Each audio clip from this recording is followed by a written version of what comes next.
Egunon, buenos días. Nos encontramos una vez más en el peine.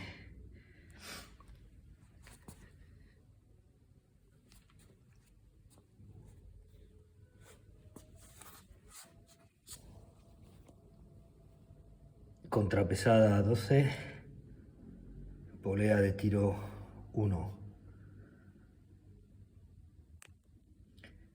Es aquí donde siempre se salen los cables de acero de sus respectivas gargantas de polea. Hoy estamos con una cámara endoscópica para ver en qué estado se encuentra el cilindro y los cables.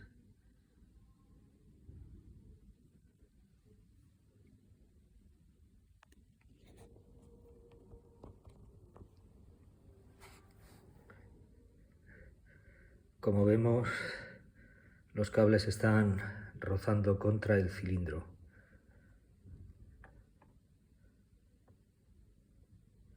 Ahí al fondo se ven las marcas.